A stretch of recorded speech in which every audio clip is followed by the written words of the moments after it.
And he has outlined clearly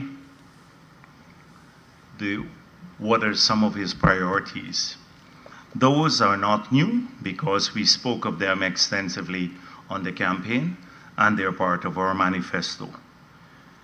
So we are now going to be caught up on a daily basis with the campaign that the opposition is still waging, and that many in the media who are hostile to us and would never support us on any issue, we're not going to be paying attention to them. Today, I want to focus a bit on some of the issues that we'll be working on. I just have to notice I shouldn't have started as yet because I'm expecting a call.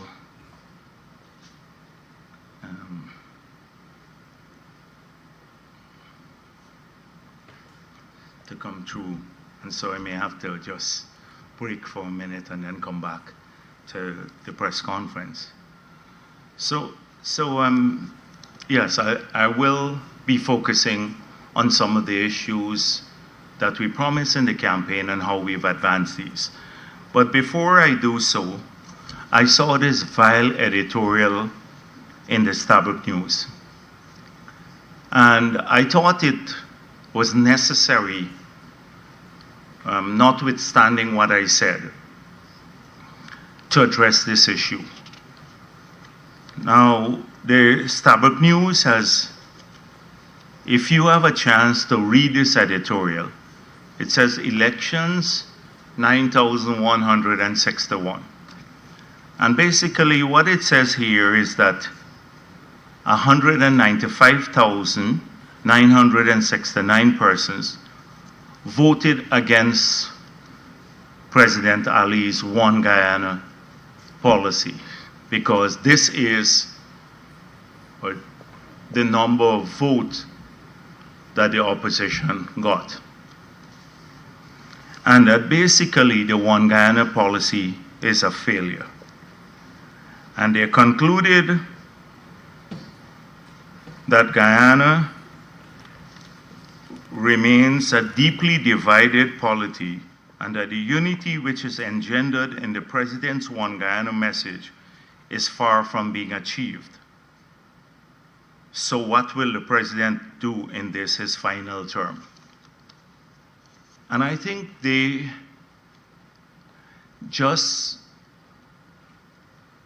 biggest nightmare, as I said before, is that our people are united. And if their expectation was that we'll get 100% of the votes, well, we fell short of it. We did not speak of a 2/3 majority that they're speaking of here. We said we'll win the elections, and we'll win the elections handsomely with a big margin. We won the elections with a huge margin of over 46,000 votes more than the combined opposition. All 5 political parties combined that were contesting against us. We won those elections with a 7-seat majority in the parliament when we had 1-seat majority in the last elections. For us, that's a landslide. For this country, that's a landslide. And we, in Region 4, the last elections, the combined opposition had 40,237 votes more than the PPP. In these elections, they had 5,720 votes more than the PPP, the combined opposition, all 5 parties. That means in this region alone, we've reduced the net difference by 34,517 votes. If they didn't see that as a major inroad into opposition strongholds, where in South Georgetown, we got 1 of every 4 voters voting PPP. In North Georgetown, we got 43% of the votes. That's of the combined opposition. That's nearly 2 of every 4 persons voted PPP. On the East Coast, we moved from 54% of the people voting in the last elections for the PPP to 60%. On the East Bank, it moved up from 49% to 54%, nearly 55%. In Region 4, we had a massive turnaround. And this is the stronghold of APNU.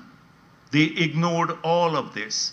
They ignored the 7 seats majority. They ignored the 46,000 votes more that we got than the combined opposition. And they're saying that people rejected President Ali's one Guyana policy. This could only come from people who were arguing that we were going to be a minority government. Starbuck News, the AFC, Nigel Hughes, Timothy Jonas, with the Win Party, almost everyone in the opposition was saying the PPP will be a minority government. They forgot all about that, the same people, and now they've gone on to the new agenda. They said, we'll be a minority government. Well, we're not a minority government. In fact, we came out of the elections with a landslide, massive electoral victory. And so these are the same people who lied to the population of Guyana to say that this would happen, who were enabling the opposition. The Starbuck News and the others were opposition newspapers.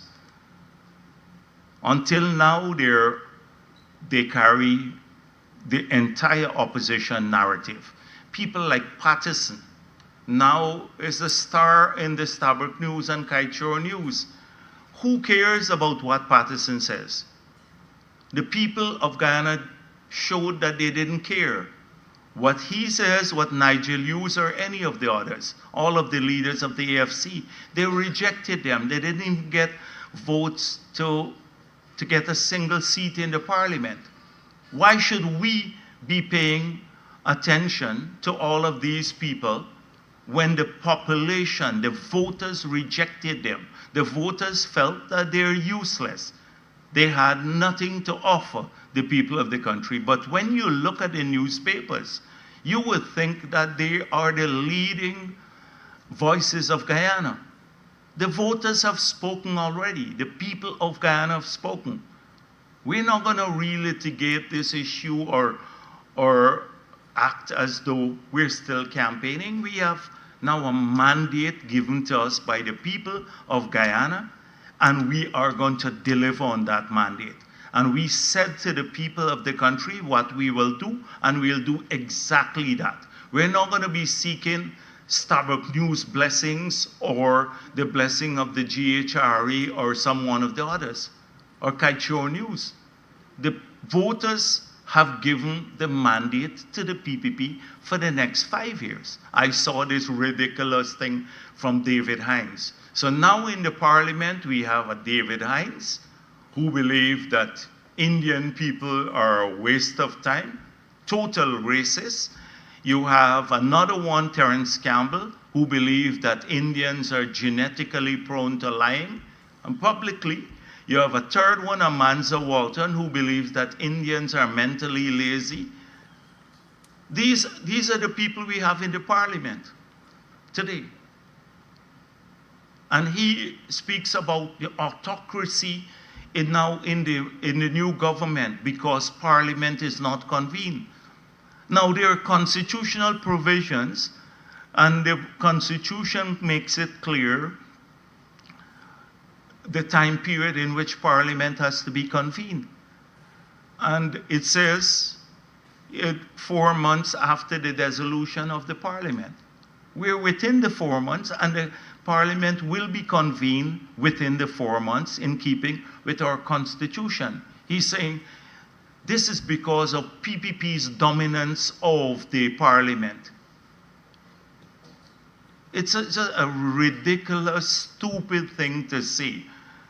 But when you have all of these mediocre people going to Parliament now, it will be a really crazy situation in there. Because all day you'd be fighting off racism. You have to fight off racism or mediocrity. That is what we'll have now in that Parliament. So the elections would be held, the next elections, in 2031. And that's when we will be seeing them again. These are the general and regional elections. Between this period, we will focus on, one, at the party level, strengthening the party. We're going to build out the women's movement to a strong, vibrant women's organization. Two, we're going to expand on the work that we've started with the young people through the Progressive Youth Organization. We have 15,000 members. We'll take that to 30,000 members. We'll prepare the party for that 2031.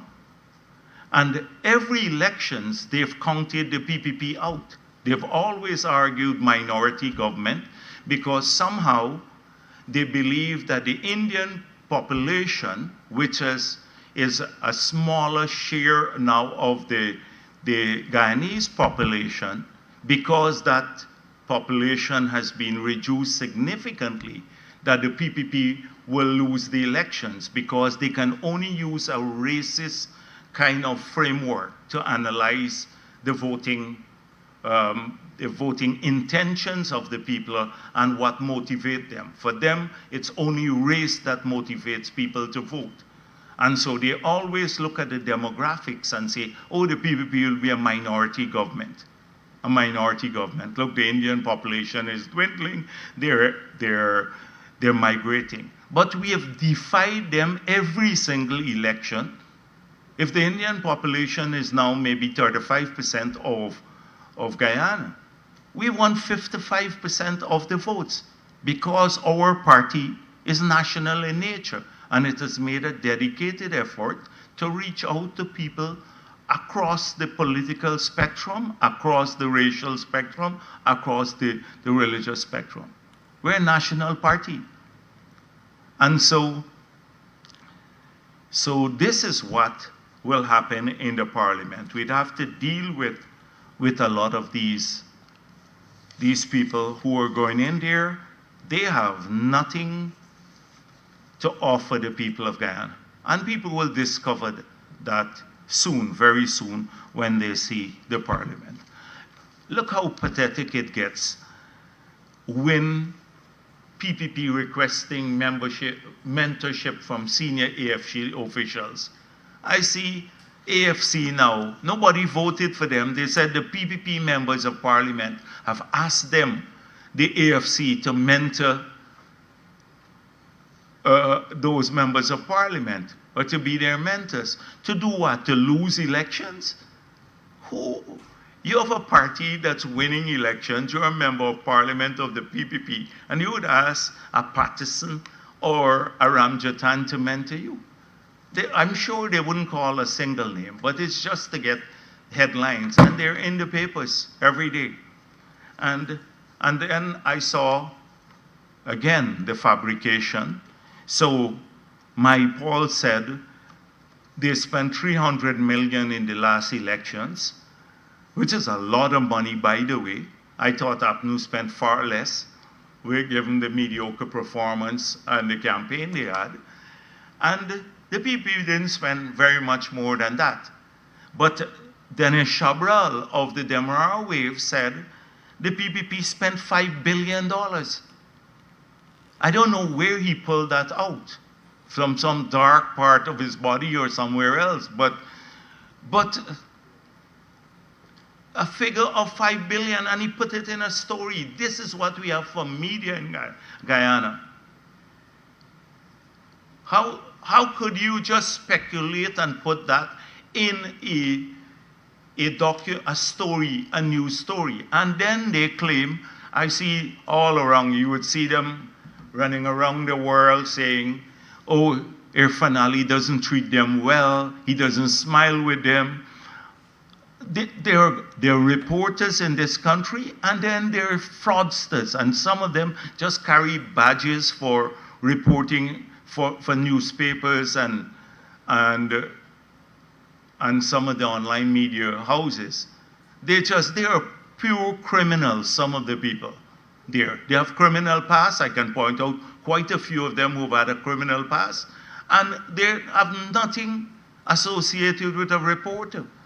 So you're going to hear them say the government is hostile to reporters again. I think we have to now spend time to expose these people to the international community. Not all opposition elements who wear the badge or carry the badge of a reporter or say they're a reporter suddenly becomes a reporter or a journalist. You have to have some standards. This is the sort of standard we have. So, and they expect the government to pander to that nonsense. The president has made it clear, we are going to protect people's individual freedoms. The PPP has a long track record of doing this, protecting freedom, the right to vote, freedom of assembly, freedom to speak freely without fear of intimidation from the government, press freedom. These are all things that are crucial to what we believe in.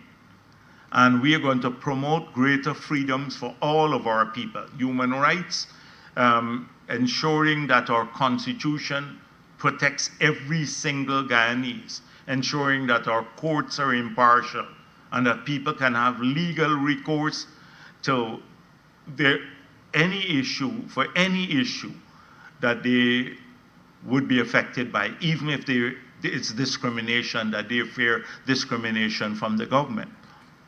And we have a long track record of doing that. But in doing so, we are not going to be kissing the ass of reporters who are hostile to us. Hostile to us, who are taking money. Some of them took money from the Mohammeds to run their campaign by calling themselves reporters. And then when the president speaks up against them, then they suddenly run off to the international bodies. If you listen to President Trump or many other leaders around the world, they speak about disinformation. This is a major thing that the world has to battle. And in Guyana, the government every day is engaged in a battle against disinformation by many people who call themselves reporters. I saw an interview with this David Hines. They were leading him on to be racist in his pronouncements, the reporters. It was a vile interview. So we're not going to be apologetic for fighting for what we believe in. And we believe in a free country, but we're not going to allow these few people to mislead the Guyanese public. Now, I want to address some of the issues that we're working on now. Many of you know that we promised to establish a development bank. We said we want to make loans to small and medium scale businesses to allow the growth of these businesses, or the establishment and growth of these businesses in many areas. This came out of the survey we had and the informal conversations we've had over the 5 years we've been in government, where a number of Guyanese across all 10 regions of Guyana have great business ideas.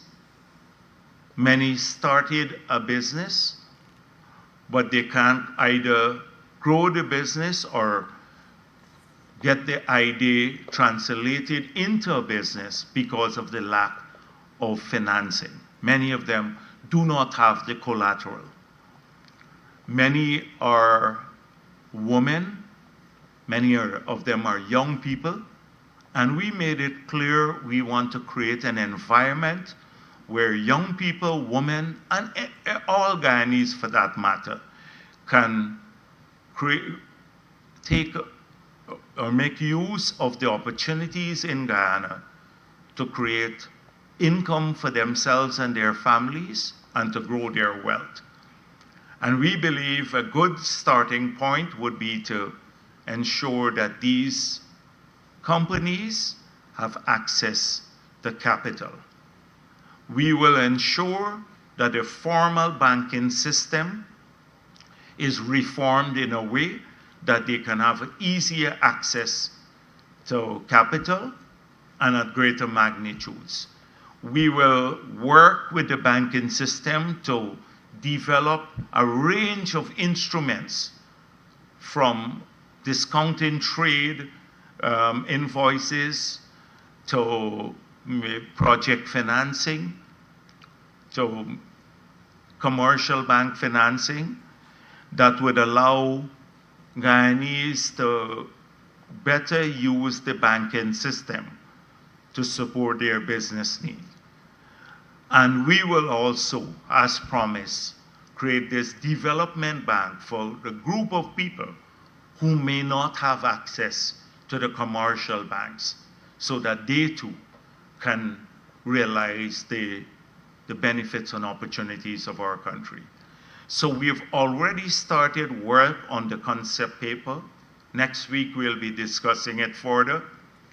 We want an early budget next year, where we will be putting part of the financing to start the bank in the budget. We hope that before the end of next year that this bank will be fully established and functional, that the seed capital would be put in, and all the parameters for on lending these resources would have been in place and met, so that we can start delivering on this promise very early in the new term. A lot of work has already been done in developing the concept.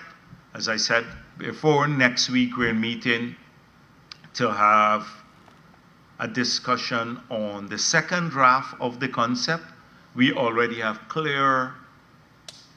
we've given the people who are working on this, these concept papers, clear indications of what our intentions are, and we want to make sure that those are reflected in the final concept document before we proceed to implement. And so that is very important to us. We spoke about the expansion of fintech. Already work has started in this regard. President Modi, Prime Minister Modi made some promises when he was here to work with us. India has great experience in this field, but we have to define now all that we want to achieve in Guyana, how we expect the system to grow, and then either customize an existing software or develop an entirely new one, and with all of the enabling environment to allow this to happen so that people can conduct business of a financial nature with less transaction costs, and that financial products would be available to Guyanese wherever they live. This is something that we have looked at even in the hinterland and many other places. So work has started on that aspect of the financial sector reform that we promised to. We promise an aggressive central bank that would allow us to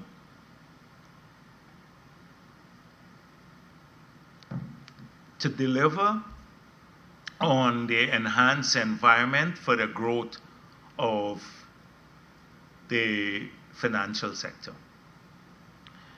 Now, in that regard, the President made some announcements earlier this week as to the foreign exchange market. Now, let me make it clear. We've always maintained throughout the campaign and for the several years that we've been in government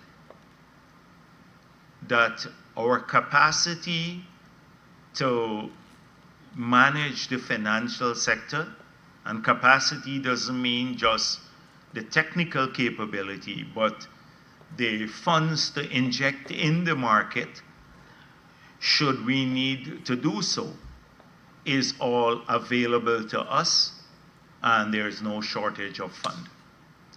So right now, based on, although we've injected $1.2 billion into the market so far this year, we can inject significantly more funds because the government has the capacity to do so. That capacity will only grow in future years, given the large revenue that will flow to the Treasury from the NRF.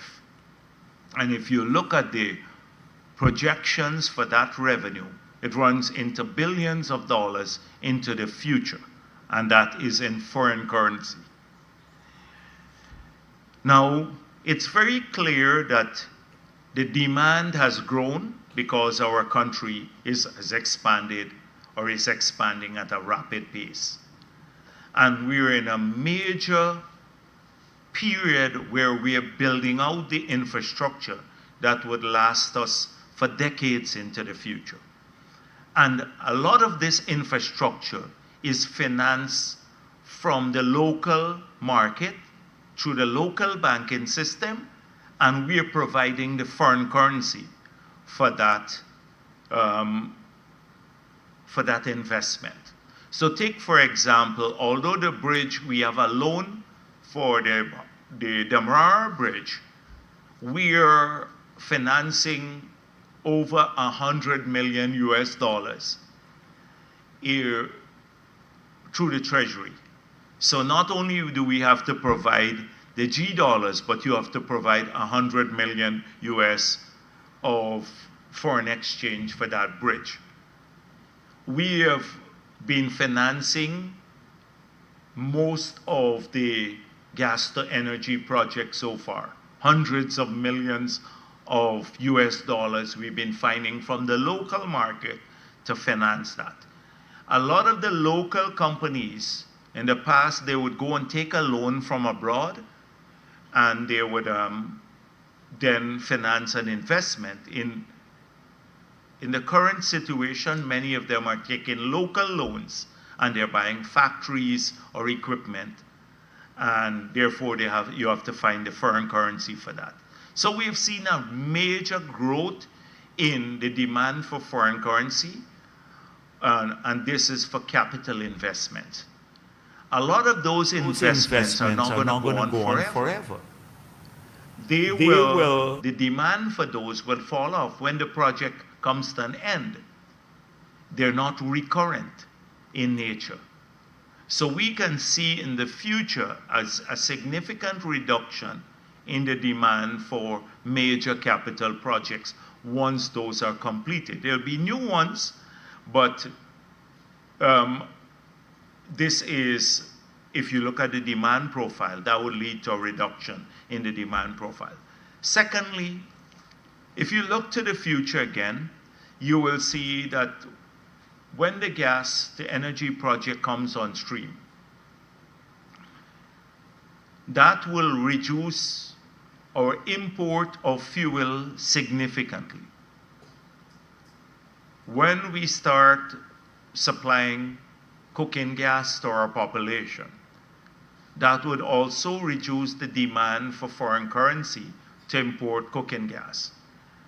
Combined, we can reduce about $450 million to $500 million a year, nearly $500 million in reduction in demand. Not only reduction in demand for capital items, but reduction in demand because we don't have to import those in the future.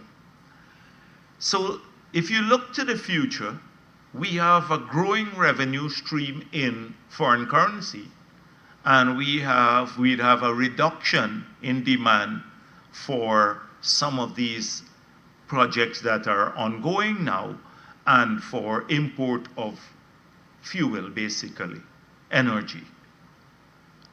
So I think we're in a great position today to address any growth in demand for foreign currency in the future.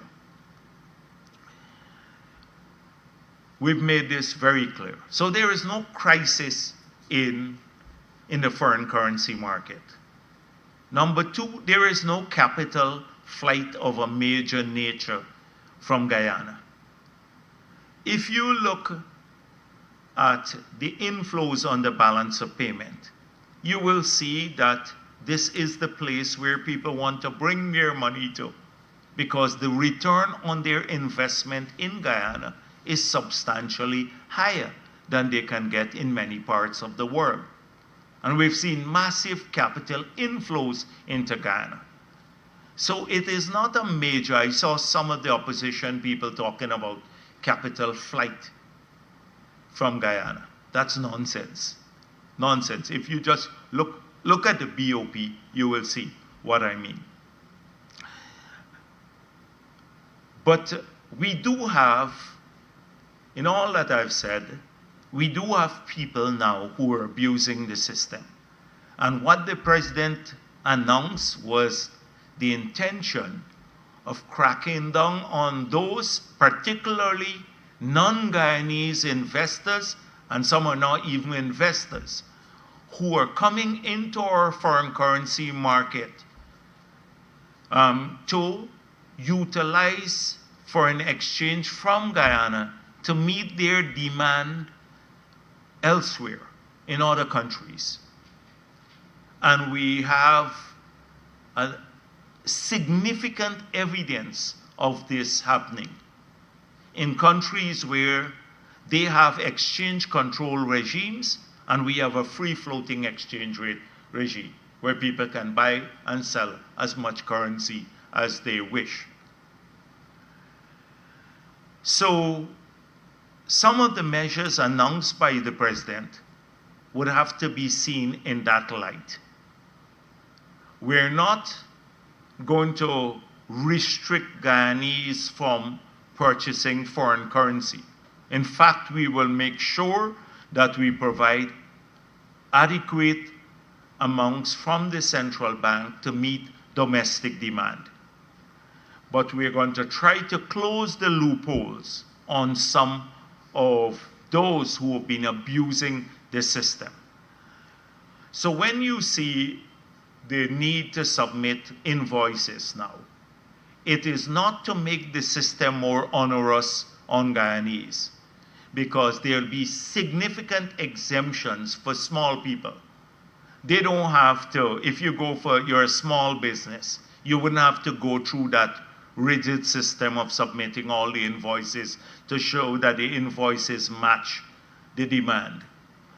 It would be mainly for the larger users of foreign currency, because we believe it's siphoned off there and then sold to other people who are non-Guyanese to meet their demand elsewhere, or to meet demand that is not captured by the GRA, that is generated from these foreign entities in Guyana.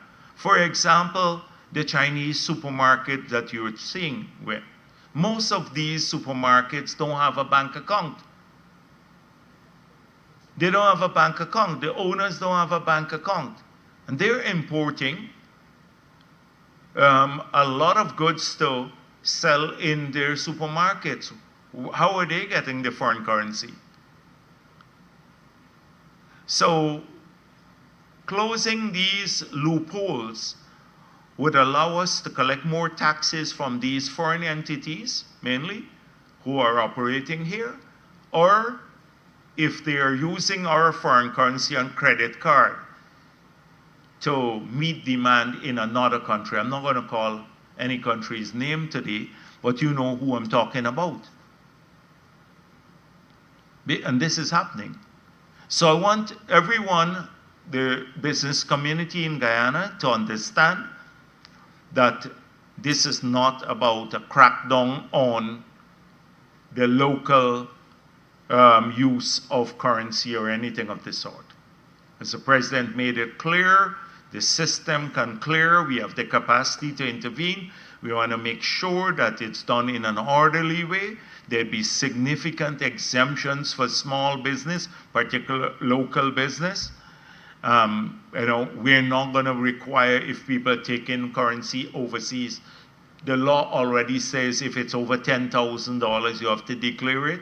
It's not changing any of those, the law, but there will be a greater focus on the foreign currency market. I just wanted to say that to people because we're examining it. On housing, we made a promise in the elections that we want to do 40,000, or we'll try to get 40,000 houses built in 5 years. That runs into hundreds of billions of dollars. It requires building 8,000 houses per year, which is a large number. And so the government has already started working at ensuring that we have a system in place that we'll put in place towards the end of this year, early next year, that can generate the construction of large number of houses swiftly, whilst maintaining standards, and getting them to stay within the costs that we award them for. So that's the first thing that we are working on that will be rolled out early next year. Secondly, you would see an ad go out shortly where we will be now doing a survey in all of the regions about people who need help in constructing, because we made a promise that we'd assist people who are going to construct new homes. If they're poor, if they're low income level and they need help, they would get the help. And so we will now do a database of all of those people across all the 10 regions of Guyana, including in the Amerindian communities, so that we can, as soon as we roll the program out in the budget next year, that they can start receiving help so they may get, a grant to assist them with the construction. Not to construct the full home, but as we said, assist with the construction. And then also for poor families, home improvement grants. So for example, if they have, a leaky roof or anything like that, they can get help from the government to do that. So we are working at rolling this out in the new budget in next year. In terms of what we found for the 5 years in government, Social Security, people who are eligible for help on the public assistance. The complaint has been that many of them, through the Board of Guardians, can't get onto the database because they're excluded by the Board of Guardians for reasons that are not objective. And so clearly we have to reform the system, and the system is currently being reformed. So if you are a single parent and you're a low-income single parent, then you should be able to qualify for benefits once you meet certain metrics. And those metrics would be clearly identified and then implemented. So it's either you meet the metrics or not, right? You qualify under those metrics. And once that is done, then the people who are implementing the system can't then capriciously say, you're eligible and you're not eligible, based on their own, maybe, prejudices. Because a lot of people complain that the Board of Guardians, oh, they don't like me, we have a family dispute, that's why they didn't put me on the list. You know, the people say they can only take 5 a week, and you have 100 persons, you know, who are eligible right now, so it's very slow. So we're devising a comprehensive system that would assist people. So if you're disabled, then automatically you should be on the system. You shouldn't have to run around and somebody in some region telling you you can't get on the list because they can only put limited numbers on this list.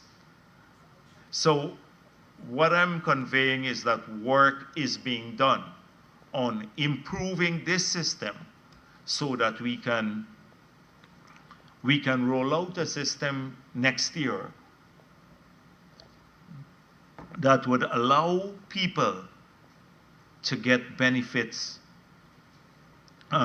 faster, and those who are eligible to be able to get onto the database swiftly on the basis of some existing criteria through which they would be qualifying. So I want to say to people, work is being done on that too, because that was one of the big complaints we had. We are also going to be in the new budget looking at ways how we support daycare centers throughout Guyana, because this is a promise we made, and we want to see how we can support the creation, the establishment of daycare centers in communities to support working mothers particularly. And whether we do it through a taxation system, we co-invest, or we give a grant, or we give a voucher, we are still examining which of these methods we'd be using to support this promise that we made in the elections. We're looking at things like tint permits. Now everyone wants an exemption. So we now have to move to establish systems back in place.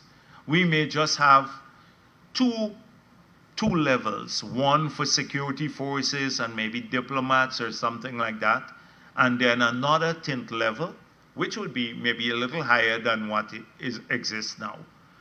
And those are the two levels. And everybody, there's no exemption. So you can't run down and minister every day for an exemption permit. The permit occupies too much of our time, and it's better to do across the board systems. So there are a lot of these things that we're working on now that will hopefully improve the way that the government functions, and you can spend more time doing work that matters to people and their lives, rather than be running down a minister bogged down with 50 or 500 applications for waiving the tint permit every week going into the ministry. The same thing with gun licenses. We're looking at a system that would allow people some way of protecting themselves and their families, but at the same time don't give out 50,000 guns that people have applied for. We have application for between 30 to 50,000 applications in. So, and that is a big source of dissatisfaction. When you go out, a lot of people complain about it, oh, my application is in there. So this sort of thing, the movement and I'm saying this here because I'm hoping that it would stimulate a conversation nationally about these matters too, how we can improve the system and also so help people. I can go on because there are many other things we're working on here, like that will focus a lot on the efficiency of the government and fulfilling our mandate, almost in every sector. The gas to energy project we've resumed, we've started looking at that. The roads, some of these roads that are disruptive to people, we're looking at the early completion date. There'd still be some disruptions, for example, where we have to move utility poles to build out roads. This is being very disruptive. It would continue to disrupt people's lives until the roads are completed. That's why we have to make sure that the roads are completed swiftly once the utility poles are moved off or transferred over. There are lots of those things, but I can assure you that since election day, the day after, we've started working on a lot of the things that we promised. We're not the other parties that are just walking around the place looking for a photo op or anything, or to get relevance in the newspaper. As I said before, the elections are done. A lot of people keep asking me, when are the small contracts coming out? When are you going to start? You spoke a lot about the drainage, like concrete drains and concrete roads and those things. Well, the new budget, we're working on an early budget, so we'd have funds in the next year to start all of those projects in the city, across the country.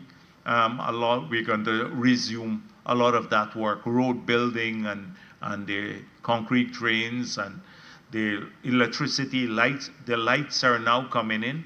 96,000 lights would arrive here, hopefully before the end of the year, which are already purchased, so that those would be installed in communities. A lot of work is being done. On the job creation front, we are looking at expanding investment in many other sectors of the economy so that more people would have jobs. The education agenda, I just saw the president going through with a group looking at the digital school. Online, the discussion was ongoing when I left there a few minutes ago. So what I wanted to say today is that although you don't see us much, a lot is being worked on behind the scenes to ensure that we have the agenda fulfilled in the next 5 years. And as I said before, the elections are going to be in 2031. So that's when we'd have to account for all of these promises. Thank you.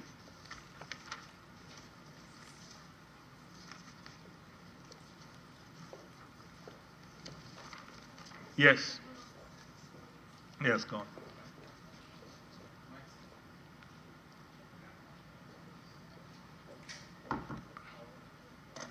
Yeah.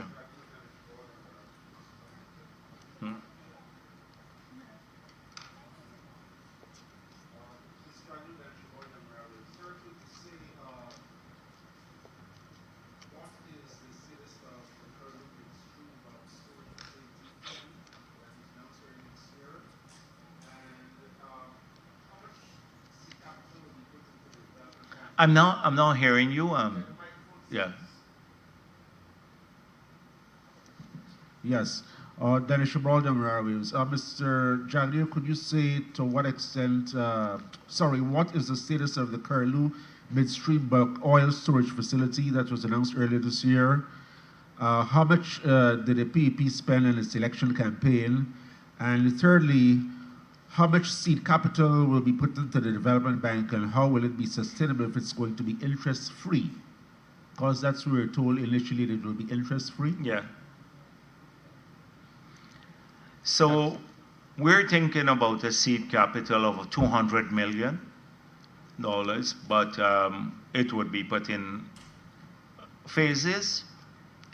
So the first year may be a smaller sum, but about 200 million. And then we'll assess the demand as we move from there. But the idea is 200 million US dollars.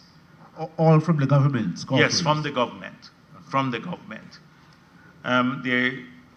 It's strange that you're now asking me, as General Secretary of the party, how much we spend on an election campaign. And you published a story several weeks ago, and now the whole world, for 2 weeks, think that we spent $5 billion. I'd like to ask you, where did you get the $5 billion from that we spent? And how did you come up with 5? Where did you get that figure from, Dennis? Well, I'm not here to answer your question, sir. Yeah, well, exactly. You see, so you can publish anything you wish, and I can't ask you where you got that figure from. I wouldn't disclose my source, sir. Yes, you wouldn't disclose. So that's what people do. You hide behind sources.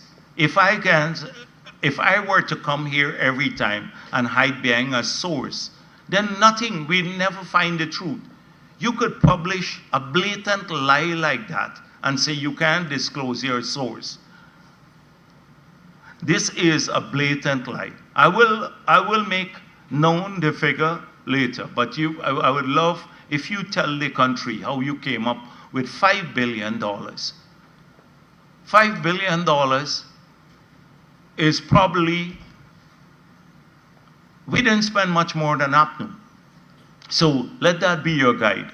We didn't spend much more than the 300 million that APNU spent. Including the advantage of incumbency and the use of those resources? 300 million, that's something totally different. Now you're at me including the incumbency. And that was also referenced in the story. So the thing is that so this is a clever way of misguiding people, misleading. So you just asked me how much we spent. You put a figure that the PPP spent $5 billion on an election campaign. You can't tell me what the source is because it's protected sources. I just told you we spent approximately just more than what APNU spent, but not in greater magnitude. Now you're coming in with the advantage of incumbency. But the advantage of incumbency is there for everyone. So it was there for APNU when they were in government. When Granger went with the helicopter everywhere and flew around, and Ramjatan said, there's an advantage to incumbency. Why are you complaining? You expect the president to walk? So now we have to cost that. It wasn't costed then. The media, belaboring the point about access to media houses and stuff like that, the government dominating the government-owned or public sector media. Did that disadvantage? How much do you think that cost? $10 billion? We launched a digital campaign because the newspapers are now reaching anyone. We didn't advertise in the newspapers much. Nobody reads the newspapers. And our digital campaign cost us an unbelievably low sum. We spent less on our digital campaign and our total advertising budget now, this time around in 2025, than we did in 2020. Because 2020 we focused heavily on the newspapers, because the newspapers were their prices are very high. But it is just a blatant lie, a blatant lie. And it passes off just like that. How do you expect us to react? If the president gets angry with a story like that, is it because he's hostile to the media? It's not hostile. Should we just sit down and accept it as a fact when it's a lie? This is the problem we're talking about. And that's what earlier I said. Starbuck News was the one pushing the minority government. Now we won with a whopping majority, and they're now saying, oh, we didn't reach expectation. We didn't reach up to the 2/3 expectation. We never said 2/3. So make it seem as though we had set ourselves a target of 2/3 and we didn't reach it. We failed. This is what I'm doing. Curlew, the last I know of it was we were at a stage where we were negotiating. There were some major differences in the terms of the deal. We could not conclude the deal before the elections, and then we put it on pause. We have to re-engage with Curlew and others to ensure that the objectives are met. And we'll only sign up to an agreement that protects Guyana in the long term, but that yields significant short-term benefits to our country. And what we were seeking to do was through procurement in bulk through Curlew, and then a tank farm in Guyana, so you can store more fuel here to cut the price of procurement of fuel between 20% to about 35%. And that's entirely doable. If we can do that, although we have the lowest gasoline and diesel price in the Caribbean because of the government subsidy, we can get that price even further down, significantly down, because we'll be able to procure our fuel cheaper. And that is the essence of the deal. If an agreement doesn't deliver that, that is the benefit to us through lower procurement costs and protects us in the long run, we're not going to sign it. So we have our lawyers working on this, and we are not going to be very convenient to sign things today that will harm our country 10 years from now, 20 years from now. I mean, we're not going to be rushed into signing any agreement. You saw what APNU did with the 2016 PSA. They were advised not to sign it overnight. Truckman went and signed it. We're stuck with the consequences of it up to today. So that's where we are with Curlew. We would do all of the due diligence, and we'll make sure that the agreement, when concluded, and if we can conclude it, protects the people of Guyana. Mr. Jagdeo, on the element of the development bank, you did not answer the question about how do you ensure sustainability if the resources that will be dispersed will be interest-free? Yes, so the thing is that we anticipate, we've looked at the models around the world, like the Grameen Bank and stuff. These are micro loans, and they had a higher repayment rate than even commercial banks in some countries. So definitely you're going to have maybe a percentage of the loans that will go bad. This is realistically speaking. But we anticipate that if you work with the businesses themselves in a hand-holding fashion, that you'd be able to get the loan repaid and the money can be revolved. The money can go into a revolving fund. And then with periodic injections from the government over period, as your revenue grows, you can periodically inject more capital into the bank. So access to the financing comes with the software that I mentioned before the elections. That is the party and the government working to ensure that we do a lot of training, financial literacy training, hand-holding through mentorship, working to make sure that each of these companies that would access a loan have technical advice, marketing advice. So it comes as a package deal.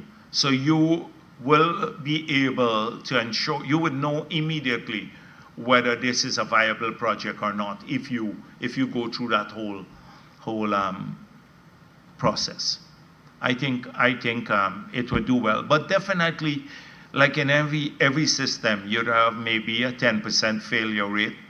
It happens globally. Kiana Wilberg for Starting Point. Dr. Jagdeo, you spoke about how the government intends to leverage a portion of the oil resources to back the development bank. Yeah. And you also spoke about the housing sector, 40,000 homes, and reaching out to those members of the public who may be facing constraint with construction. I want you to talk a little bit about how the government, and if my interpretation of this is correct, the government using these particular strategies as means of transferring the wealth from the oil sector as opposed to direct cash transfers on a frequent basis. And what are the pros and cons of that approach? So over the last few days, I saw this injustice that was done to Minister Vikram Bharrat, where the focus was that he said something to the effect that cash transfers are a failed model. And then a number of hostile forces to us extended the meaning of that to mean that to create the interpretation that we are backing away from all the commitments we made in the election period and before the election period. So the model for development of our families, individuals, that is Guyanese, families or our country, does not focus only on cash transfer. Cash transfer is not a model. Cash transfer is one element of the model. We made it clear that we want to invest in every Guyanese through higher education spending and through greater opportunities to our people to have a high quality education. Every single one of them. From the child that starts at kindergarten all the way to university. And you've seen the government invest in this vision, in this sector significantly. 53 billion to 185 billion in the last term. We have moved to do a number of things. Pay for exams, made university education free, more scholarships, all of these will continue. We're going to give parents more choices in these next 5 years. The digital school, upgrading the curriculum using AI, ensuring that we can personalize the curriculum for individual kids based on their aptitude at different ages, because that changes. A lot of that work is being done now. We're going to continue ensuring that we pay for scholarships for people. We're going to be assisting families now with the transportation grant and other things. School feeding programs, enhancing the quality of it. All of these things we promised. That's one element of the model. If you can invest in people through education, then you can ensure long-term sustainability. The oil resources will disappear, but good education can only create more value in the future. It's up to people now to make use of these opportunities. So instead of the opposition talking all day about cash grant alone, they should be saying, please make sure that you study. Use the opportunities provided by the government of Guyana fully. Or go to university, ensure you're trained, get a skill. Go ensure that you are familiar with artificial intelligence. That would be a constructive opposition. Now all day they focus on cash grant as the model, when it's not the model. That's the first element of the model. The second element is healthy people. Educated people, healthy people. Massive investments, again, in healthcare across the country. I'm not going to repeat all of the initiatives that we're working on. The third element is jobs, getting good jobs and higher paying jobs for people, and allowing people to keep more money in their pockets.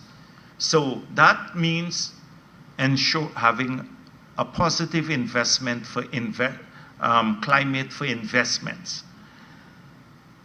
Making sure that the taxation system evolves in a way that rewards hard work by allowing people to keep more money in their pockets, that's, as we said. Lowering, so those are the two elements of it, which is what we're working on. That's a third element of the model. Because if you have good education, you're healthy, you need a good job that you can earn. You need to get more money to save or to meet your family need. The third element is ownership, home ownership, which is what we're promoting. That's the fourth element, rather. The fourth element of the model is home ownership. Ownership of other things, like a vehicle. That's why we want to reduce the taxes. Home ownership will assist you to build homes. We would invest in homes through the government itself, and then, bring in, ensure, like what we've done in the past, people get a mortgage, and then they pay back for their homes, because the seed capital comes from the government. That's the fourth element of it. Then we have more transfers to people. The transfers will take place in the form of higher pension, more money for the children through the cash grant, public assistance, helping people with disability, helping single parents, and also the cash transfer from the oil and gas sector. That's one element, a small element of the model. Ensuring people have more recreational facilities, living in nicer communities, and with better roads. They are secure. That's another element of the model. That's why these security cameras. Those are the key elements of the model that we are talking about. They only focus on cash grant because they know some people only want the money. They only want the money, and we are not into that. So every commitment we made in relation to the cash grant, we will keep. We haven't withdrawn any commitment, notwithstanding what they said, Minister Vikram said. But the model of development for Guyanese and our households and our country is not cash grant model. It's a different model with various elements that will change people's lives for the better. That is the model the PPP and the government are pushing. Dr. Jagdeo, just to Yes. the second question. The president this morning at GCCI event spoke extensively about two particular things. One, the government leveraging data centers and Guyana becoming this data hub for the Caribbean. What sort of revenue stream or revenue opportunity are you looking to tap by keeping your eyes focused on this particular avenue? And secondly, the president also spoke about the need to work with the private sector to bring crude marketing services at home. How much savings are you looking to tap where that is concerned? Why can you underscore the importance of that particular approach? So when the president speaks to the different audiences that he often addresses, he is selling a vision. And the government cannot do all of these things, because what the government is doing is creating an enabling regime for these things to happen. If you look at our manifesto, we speak about the enabling regime. So we can, through co-investment, through lower taxation, through skill training, through probably some other measures that maybe infrastructure investment, we can then encourage the private sector to invest in these areas, because these are areas that will generate sustainable income in the future. And remember, we're speaking about a diversified economy. We're speaking about identifying new growth poles for the income of the future and the jobs of the future. So we don't want all of our eggs in the oil and gas basket. So when the president speaks about data center, he's just tapping into a trend globally where countries are competing now to have data centers in their country, particularly energy-rich countries, because it brings them significant advantages in the digital world. And so we don't want to be excluded here in Guyana. So who best to pick this up? It's the private sector that has to run with these ideas, but he wants them to know that his government is receptive to supporting investments in these areas. Similarly, when he spoke about the training of people to trade our crude, but in many cases, a lot of the private sector entities, local entities, in some parts of the world, so you have like in UAE, ADNOC and others who trade the crude, and they have great deal of capacity to do that because they study crude market and they have expertise in crude market. We don't have that as yet. So we have opted for a very transparent mechanism where we have public tenders out and people bid on marketing our crude for 1 year duration contracts. And that's how we've operated in the 5 years, and it's transparent. And the one that gives you the company that is, of course, pre-qualified and have good standing, that gives you the highest return, that's the one you take. And we have done that, and we have kept away from scandal. But we may be able to get a premium if we trade our own crude. And so we are going to start developing our domestic capacity to trade crude, but it requires knowledge of the market, and a team of technical people who are very aware of this very complicated crude market. And it's very, very complicated market out there. So he has signaled that we are moving in that direction. It's not going to happen tomorrow because we don't have that capacity. But the private sector itself may be able to develop some capacity there. So they can, maybe they can sell services to the government in this regard, technical expertise in that area. So when you listen to their speeches, they're not about what the government is doing itself. That's so, because in Guyana, every time the government speaks, people think, oh, they're investing in that. The government has a role as an enabler of investments too. And that is what we've been pushing. Yes. Marcel Thomas, the Starbrook News. I just wanted a clarification on one thing and then two questions. On the gun license, was it hypothetical? You're saying that you don't want it to have a backlog of 30 to 50,000 No, or there is 30 to 50,000 applications? So right now, that is, from what I'm told, I thought it's 30,000. I just left the meeting and they told me it's much more. And so those are people who've applied for a license already. Now just imagine if you have to give out 50,000 gun licenses in Guyana. What could happen? And often the weapons end up in the hands of criminals because they come into a home and they take the weapons, etc.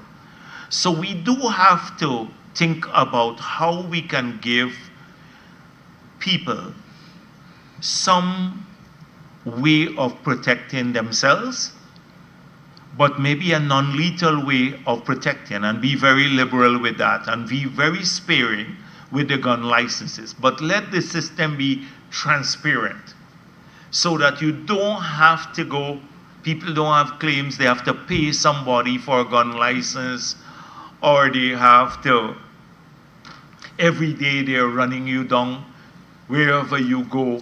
I want an upgrade on my gun, I want this. That dominates sometimes half of the time you spend in community meetings. After the meetings, people come and they talk about their gun licenses. And so you can't get to the real issue of, development and education and health and all of that. So, and I know it bothers a lot of people, and a lot of people complain too because they've been waiting for many, many years. So we have to find a way of addressing this, and the president is looking into it. Personally, he's looking into this matter to devise a system that would allow us to be responsive to people, but without putting 50,000 guns in the hands of people. So those are the kinds of things I'm talking about. So for example, when people are denied access to the public assistance and they have a visible sign of disability, it's clearly, something is clear to me that the board of guardians who deny that person, they're just messing around. And often the people, they don't have recourse to anyone else, so they have to wait until the president goes to a community. Like I remember once, the president went to Essequibo Coast, and there was a young guy, visibly disabled. And the president said, put him on the public assistance. He complained to the president, couldn't get on. Several months later, I went to the charity, and he was not. So I called, and they were saying, oh, he had to go back through, imagine, he had to go back through the local board of guardians, and I used some expletives, but that's the kind of thing. It shouldn't have to await the president or a minister going to a community to solve that problem. They should have immediately, if you can't get past the local board of guardians, the appeal board must be, people have recourse to an appeal board. And the appeal board doesn't report to the PS or the minister, directly to the president, sends a report once every quarter to the president. That we've had 500 appeals, we've gone through it, we've examined it carefully, the people met all the metrics, and we have approved 200 and we have denied the 300, because sometimes everyone wants to get onto the public assistance. So that sort of system, when you put that in place, people have recourse, and they don't have to wait until you go to a community. When you go to community meetings, you see a long line and waiting to see the president or someone else. And often it's these problems. We're hoping, like the NIS one, people who have contributions over 500 will get their payoff, but didn't make 750 because we set aside 10 billion. Not many people have utilized it as yet. We hope they would now utilize it. They will get their one-off grant, a substantial grant, I must say, and they would receive something. And that we have a system to quickly identify and pay out benefits to those who are above the 250. And then the NIS pension, which hadn't been increased significantly in the last term, the old age pension was increased. We doubled the old age pension in the last term. We promised to increase NIS pension. And so NIS can't do that on its own. NIS is not government. The money is not government money. So we promised to make injections from the Treasury into the NIS so they can increase their NIS pension. So in the budget, you will see some money put in the budget to be given to the NIS so they can then start implementing that promise that we made. So this is how we'll approach some of these matters. My substantive questions. One, same cash grant, but Yes. it's the announcement during the campaign where the president had said that government was mulling a second cash grant possibly before Christmas. My question is, has this been decided on as yet? Has a concretized decision been made? Will there be a cash grant before Christmas? Whatever the president said on the campaign trail will be done. Whatever the president said on the campaign trail would be done. We are a party. Once we say things, we get it done. We're very tight with making promises, but once we say it, it will be done. Whatever the president said on the campaign trail, he said he was mulling it. I'm glad you said he was mulling it. He didn't say, like on the other things, there shall be, but he said, I'm mulling it. But there will be, and this is a 5-year term we have. There'll be several cash grants in the 5 years. So don't worry about it. There are 5 years term. This is not a 3 months term that we have now. We haven't even started the 5 years as yet. No, but he said mulling before Christmas. Mulling, yes, I'm mulling. asking. He's If a mulling, deci- yeah. Has a decision been Yeah, made on the but the Christmas? thing is that whatever the president said, I told you, will be delivered. But the thing is that we're not in for 3 months in office. We're in office till 2031. Yeah, we know that, but you haven't said yes or no. Yeah, no. But I just told you whatever the president said. The president is a man of his word. All right, when Marcel is done. Marcel, not Marcel. Marcel has the microphone. And the president, he made a brief announcement this morning that there will be enhancements to the current stock exchange. We don't even really have a stock exchange to speak, just basically trading in shares, and that there'll be a junior stock exchange. I wanted you to give a bit more insight into this and how this is going to be done and the purpose. So the stock exchange in Guyana is private. It's a privately owned stock exchange, like New York Stock Exchange. So many people do not know that. The Securities Council, the regulatory body, is appointed by the government, but the exchange is private. So a lot of people to list on the exchange, there is a fee, like anywhere in the world. So you'd recall one time Banks DIH, Mr. Rees mentioned about the stock exchange not working. And then the stock exchange said, they're not listed. Banks is not even listed because they have to pay a fee. So to get an exchange working, the government can put in place the regulatory regime. We have a long time now we passed the Securities Exchange Act. We can have in place the council as we have.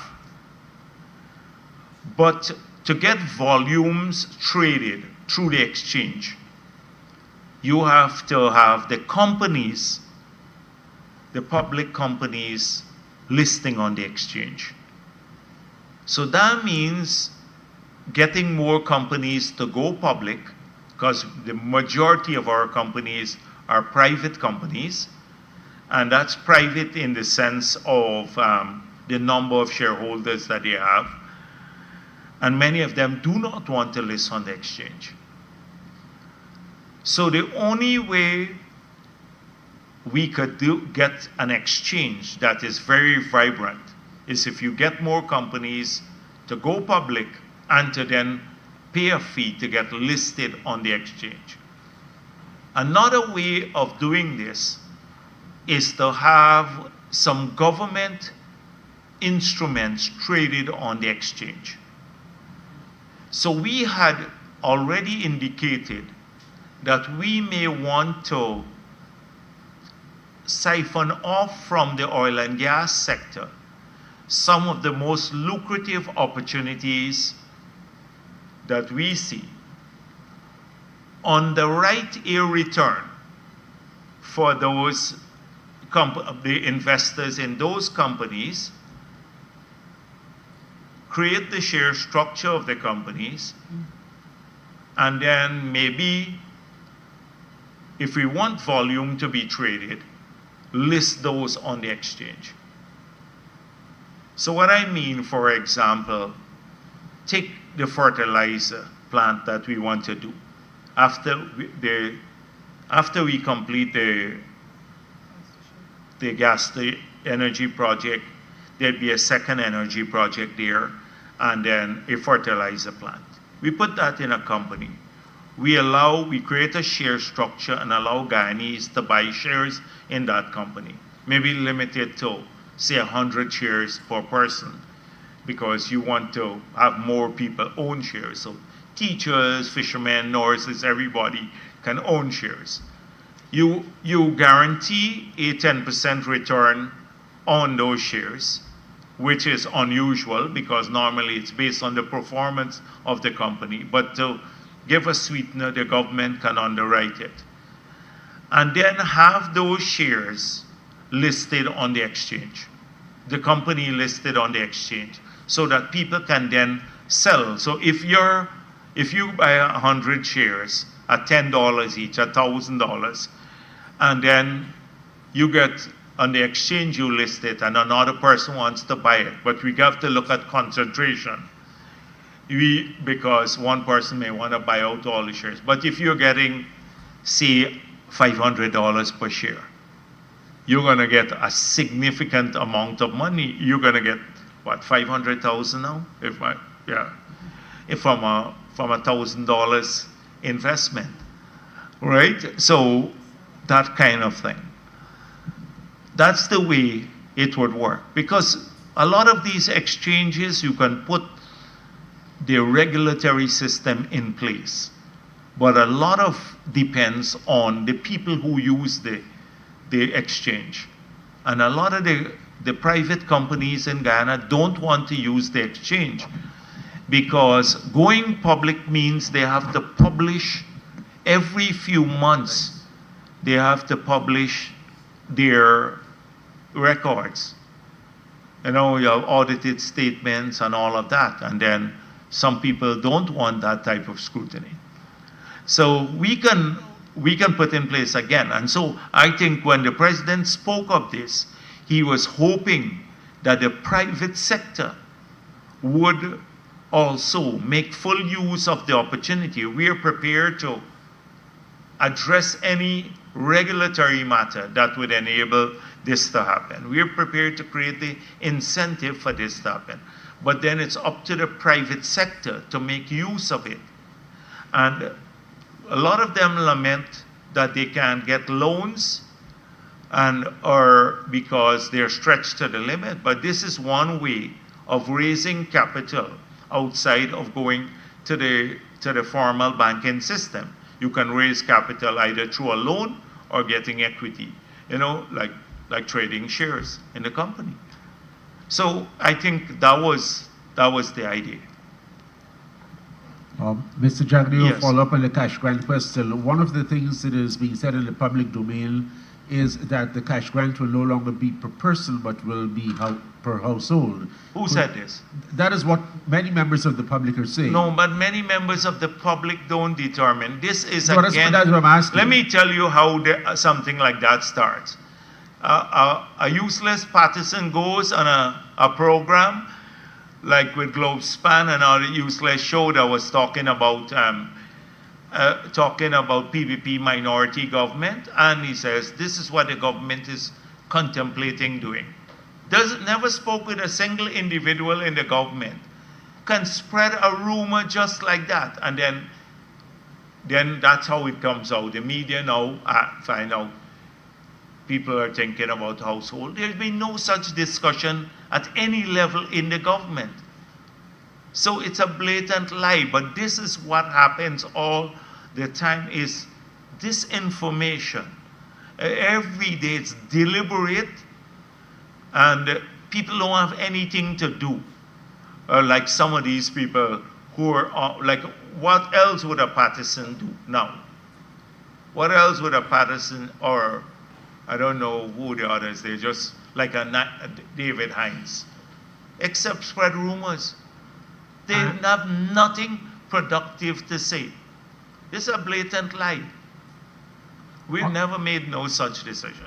On the question of rice and paddy prices, will government consider buying the paddy and or the rice at a higher price and providing that rice because it's surplus to, say, Haiti, where there is a grave humanitarian crisis with food supply?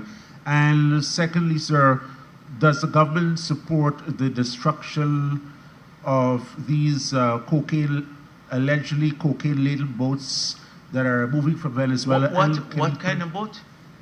Drug-laden boats. The United States has destroyed at least 3 such boats in the last few weeks. Well. Does government support this kind of action?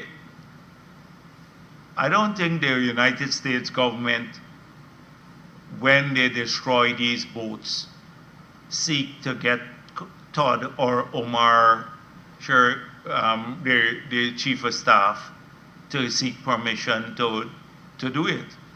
The United States of America has defined its policy on drug dealing. They have made it the centerpiece of their border policy. It's not new. President Trump, before he became president in the campaign, said the countries that support drug dealing or that support the trafficking of drugs or the movement in drugs through their borders will face enhanced scrutiny. I recall as soon as they got into office, the new government, they had this engagement with Mexico. They put a lot of restrictive measures against Mexico, including a tariff, a huge tariff. They had engagements with the president of Mexico, and they work out an arrangement to stop the flow of fentanyl into the United States from the Mexican border. The same thing was done with Canada. Now, the United States has said Venezuela is a major source country for drugs leaving this hemisphere and going into the United States of America. They've said that they will destroy any drugs that they've defined a policy as to how they will fight that. That's a matter for the United States of America and Venezuela.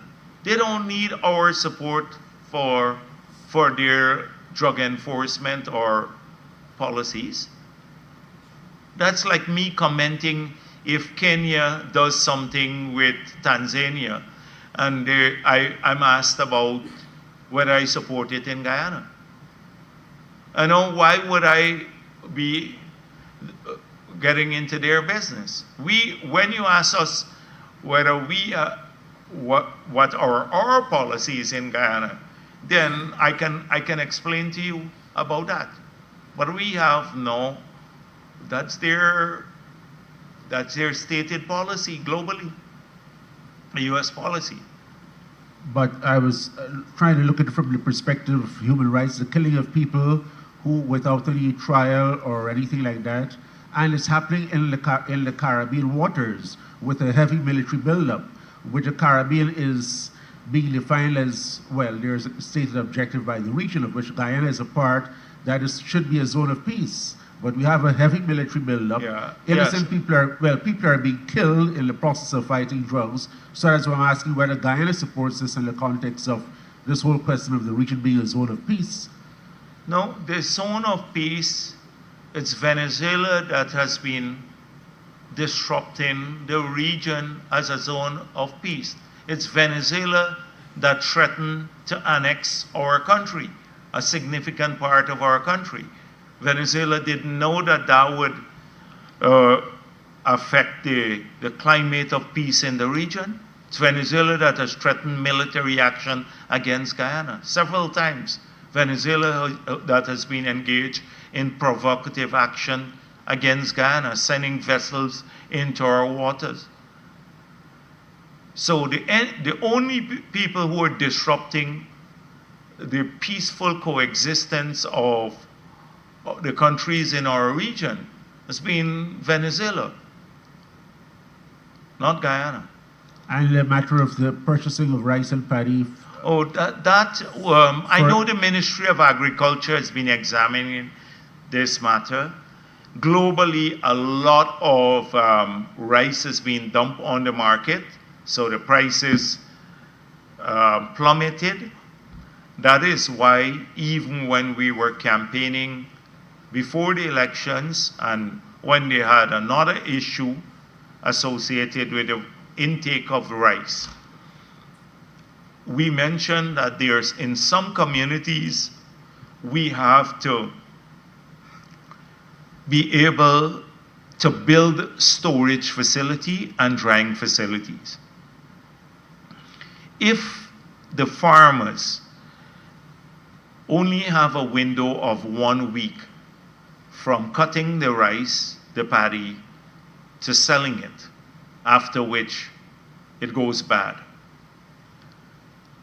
they are subjected to the capacity for intake of that rice. So if the millers have limited capacity to take in all of that paddy, then the paddy could spoil. So for example, if one miller said to me, I can only take 10,000 bags in a day, but there had 28,000 bags being cut per day in that region. So what will happen with the other 18,000 bags? You have to find other people who can take the rice in within this short window from the time, the paddy, from the time it's cut to the time it spoils. So that's one thing. Two is that the farmers have no bargaining power because they have to sell the paddy in this short window, and they have to conclude an agreement at that point in time. So one way of supporting the farmers is to ensure that you have adequate intake so they don't suffer spoilage, and two, that they have a longer period in which they can own the paddy so they can negotiate for higher prices. And that, the only way that can happen is if the government invests in drying and storage facilities for the farmers. And so we made a commitment that we will be looking at that in the Essequibo Coast and some other areas where you have a lack of intake capacity and drying facility. And that's one way of addressing, it's a systemic way of addressing this problem with paddy. Because right now, because of the new variety we have, and because of better weather and crop husbandry and all of that, we're getting massive output. Last year I think we produced the most paddy ever in our history. Well, I think this year too we're on a record-breaking sort of output. And so that's one end. On the other hand, we have to, on the demand side, we have to work globally to try to open up more markets. But remember, we are competing with rice production from other parts of the world. And two, how do we use our rice as an input into other manufacturing processes in Guyana? So it's something that we have to get our best technologists and scientists to start looking at creating a domestic demand for rice that would lead to an output where the rice forms an input into that output, but an output that has a fairly sizable market overseas. So these are some of the ways we have to address this. Of course, we have to continue to support the farmers with the drainage and irrigation, farm-to-market roads, sometimes assisting them with the pesticides and the fertilizer and the seed paddy, because it's tough work out there. So I know the Ministry of Agriculture, Minister Zulfikar Mustafa, has been looking into this matter. I was overseas, so I didn't look into the matter as yet, but hopefully this week we can have a discussion. I know he and the President have been discussing this issue about the collapse of prices. Good afternoon. Kim King with Guyana Standard. Sir, could you explain the way forward regarding previous comments you've made about promoting greater value systems among the population? You've spoken previously about religious groups that came to you and you had suggested a potential civics curriculum that they should pull together. So what are the current concrete plans or actions that have been taken on this?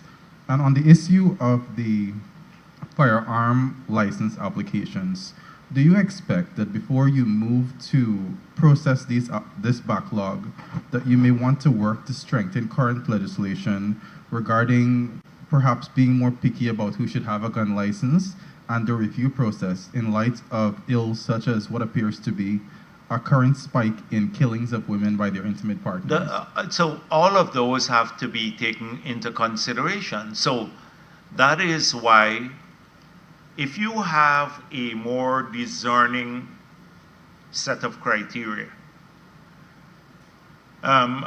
then you can apply those criteria in the screening process to determine who gets the firearm license and who doesn't get it. But it creates a lot of dissatisfaction. Everyone out there believes that they're entitled to it, and if they get refused, then they are offended. So you have to lower that expectation. Secondly, you have to remove this widespread complaint that, well, not so much complaint, but the feel that you can bribe someone to get a license. So if we can do exactly what you're saying, it's not going to happen like immediately you start giving out firearm licenses without looking at the entire system. That's why I told you the president himself is looking into this. So you look at strengthening the legislation, you look at a more discerning set of criteria, and then is it possible to be more liberal with licenses of a non-lethal nature, So that is where you can meet a lot of the demand by giving people a tool that they can use for protection as they claim, but it's not lethal. Like what? They have weapons that would stun you, but won't kill you. Right? That's what I mean. I don't want, this is President Forte. He is dealing with this directly. And so I'm hoping that by raising it here today too, that we have a discussion in the country. Because I recall at one time, when I was president, remember after the issue at Lusignan, when you had the killing of the young people, etc., by that criminal gang. And I went in the community, and people were saying, like on a railway embankment we had a meeting at a school. I think Saint Sharma came in with a camera, and people were saying, everybody should get a weapon. We should move to a system like the United States of America, where everyone could walk in a store once you're a citizen and you can buy a weapon. And a lot of the people in the community, it was split almost 60% of the people said, no, we don't want that to happen in Guyana. So although they wanted people to have weapons, but they did not want a system where everyone could get a weapon, because the same point some women got up and say, what if people are drunk and they use their firearm?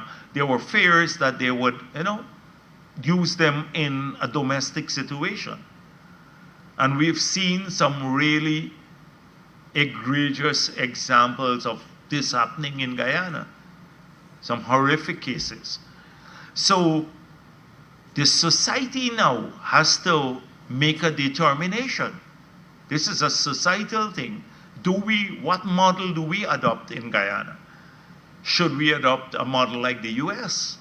Or should we adopt, and I'm not sure, I'm sure that we wouldn't get support for that. Or do we adopt a model where people still can find some form of protection if they feel they need it, but it's non-lethal? I think this is the conversation we need to have as a country. But if we do that and then the system is in place, then you have a smoothly functioning system. Now everybody finding out they can get a weapon, somebody bribe someone and get a weapon, or they just, they don't go through a proper screening. I think we need to address this issue. And this is something we heard a lot about, and we intend to focus on it as a government. It has to be dealt with once and for all. And society has to deal with it. Our society, not just a government. Yes. Okay, and I'm promoting the greater value systems that yes. So this is something we believe in. We believe that we have to work with the religious community in this country to promote a better, more civic-mindedness among our people, and to be the support for many people who are going through bad times. And the religious organizations are well placed to assist in this regard. So in the communities, almost every community across our country, we have either a church, a temple, or mosque, or all of them in the single communities. You may not even have a government office there. So when the youngsters hanging out at the street corner. They're looking to get guidance. You know, they're just young people hanging out and stuff like that. Often, the place where they get the counseling is from people who are trying to mislead them, take them down a path that is not productive for their lives. And these, since they have a localized presence, the religious leaders, and we know that they are positive in outlook, they should be the shoulder, the support for those young people. No suicide prevention, a whole range of things. They best know the communities. That's one. And two, for promoting love for country, for promoting the fight against racism, you know, national unity. They're best placed within their congregations and, you know, in these bodies to carry that message. I've seen some file cases where people who are living here are unpatriotic, supporting Venezuela. You don't have an option of throwing them out the country because they're Guyanese, but really sick people. And so I hope that before maybe the next September term, and hopefully long before then, that we will be able to get this civic education subject compulsory in this school, introduce it. Has anyone agreed to work on that yet? Yes, we are examining this right now. Everything that we promised, we're starting to examine this, and soon the consultation. And you know what? The next thing we have already heard from all the Muslims, the Hindus, and the Christians. They're strongly in support of measures to prevent gambling in communities. They believe that it's a social ill that's creating many problems with the family. That people go to these little places, their shops in their communities, and all day long, all they're thinking about is on the phone, some credit there to put in a bet. And even taking away money from the families. You know, the children home, they need something. You know, to eat or to buy clothing or something like that for the school. And they're busy out there doing this all the time. Something has to be done about it. And we intend to do something about it too. We intend to do something. We've heard strongly from these communities. It's changing the nature of many of those people. Some people don't even want to work. They live for that little credit on their phone to place a bet. I know some people in the public service, they do it too. And there goes. I see some smiles here, but you have to disincentivize it. People can't accumulate money if that. You're going to lose your money. If you gamble, you lose. Don't worry with people who say you win money there. You always lose in the long run. You always lose your money rather than investing it in your family or your future. And so those are, you asked me about the religious bodies, they've already signaled that to the government, their dissatisfaction with this, and they need to work on it. And we have already been, this is one of the things that we have found on the ground too, when talking to people. A lot of families are having huge problems because of this issue. Okay, it's a bit late in the year. The government hasn't published a half-year report yet. We just came out the election, so I'm not sure that Ashley will get around to that. But I think he's focused a lot now on preparing the budget for early budget. Okay, thank you. And finally, could you comment on any potential implications for Guyana of the U.S. government shutdown? And secondly, how do you determine, as discussed in your opening statements, that a reporter is an opposition element or an illegitimate reporter? Yeah, well, the thing is that for me, it is a pattern of behavior. I have seen people who will invent rumors. For example, Travis Chase invented a lot of stuff. I've seen people, I just spoke about, well, Dennis is not, I wouldn't say he's opposition, but how could you just invent something like that? That, for me, is a sign of unprofessional behavior. But I've seen some people who are lobbyists get paid by businessmen. They get paid by businessmen. They get paid by the Win campaign to carry positive views and to cuss the PPP all the time. Carry positive views. Look at the Win. The entire media corps, some Starbuck News and the others, they hid every dirty linen that they had. And it's going to come out soon. All of that will come out soon, very shortly, very soon. And so it's going to come out. But they hid it. And it is clear, and there is no, you tell me about Nazima Raghubir, who heads the what do you call it, press association. She's no longer the president. Oh, she's no longer, thank God, yeah. Thank God. But she never had anything, not a single positive thing to say about the government. Fabricates stories all the time. Imagine the Starbuck News complaining about being denied government ads. I pointed out, I gave the numbers. Kaichor News, Chronicle had $206 million of ads in 2024. Kaichor News, 202. Starbuck News, 170 something million. And Guyana Times, I think, 150 something million. And they went and complained that they deny government ads, and that is suddenly part of an international report. That they are denied government ads because of their position, independent position. Kaichor News got as much ads as the Chronicle. As much, over 200 million.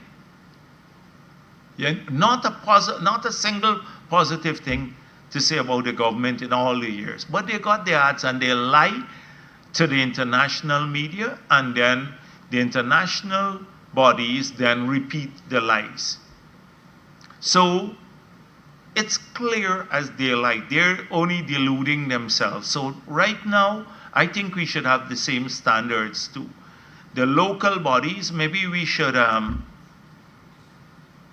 you see, it's all self-regulating here. In Guyana, we don't have like a body.